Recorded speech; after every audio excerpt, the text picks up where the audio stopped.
Salut les filoutes! Pour celles qui se le demandent, voici ce que c'est qu'une pâte indéchirable. C'est tout simplement ce qui permet de solidifier l'ouverture située en bas de la manche, juste en dessous du poignet. On a donc besoin de cette technique lorsqu'on veut coudre une chemise. Allez, c'est parti! On se munit de sa manche de chemise et de sa pâte indéchirable. Il s'agit tout simplement d'un rectangle de tissu, de la même longueur que la fente du bas de la manche et d'une largeur d'environ 4 cm. En général, elle est prévue dans le patron. On place les deux morceaux de tissu en droit face à soi et envers contre la table et on vient épingler la pâte sous la manche au niveau de la fente comme ceci. On aligne parfaitement le bord de la pâte avec le bord de la fente en bas de la manche et au bout de la fente, on fait un décalage de 3 mm qui découvre très légèrement la pâte située sous la manche. Voilà, on va pouvoir piquer notre pâte. On règle sa machine sur un point droit classique et on coud à environ 5 mm du bord en faisant un point d'arrêt au début.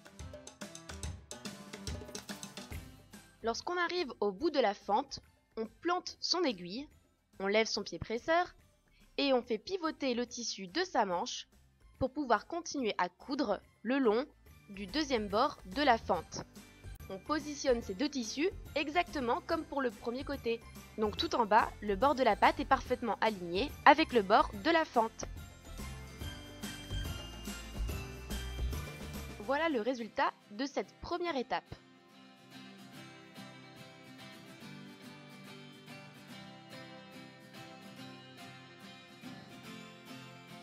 On vient ensuite écraser sa couture avec son ongle comme ceci. Si on a un tissu trop épais comme du jean, on peut utiliser bien entendu son fer à repasser pour cette étape.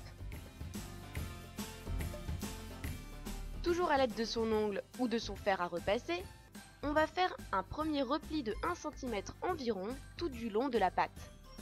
Attention de ne pas se tromper, on fait le pli sur l'envers de la pâte. L'endroit de la manche, lui, doit vous faire face.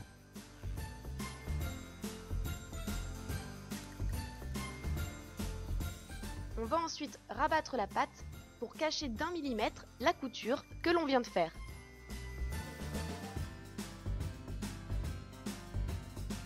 Si ça vous aide, maintenez le tout en place avec des épingles.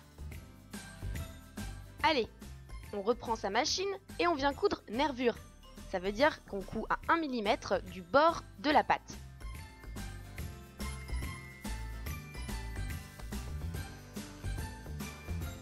On coud toujours au point droit et on fait un point d'arrêt au début et à la fin.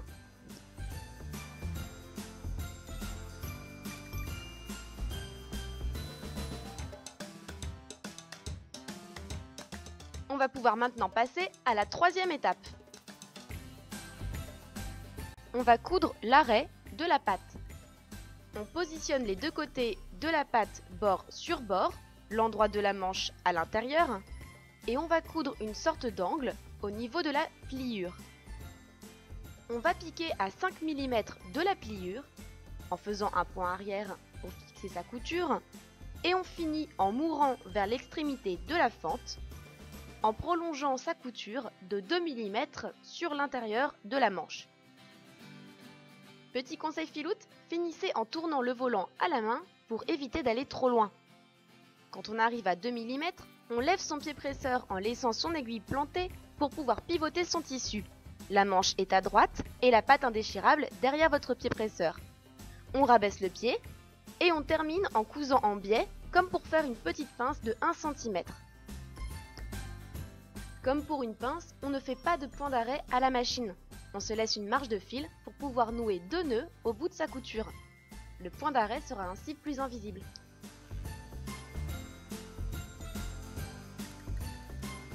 Et voilà notre petit angle et notre petite pince.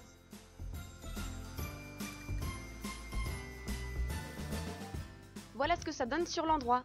On peut ensuite utiliser son fer à repasser pour aplatir le bout de la pince.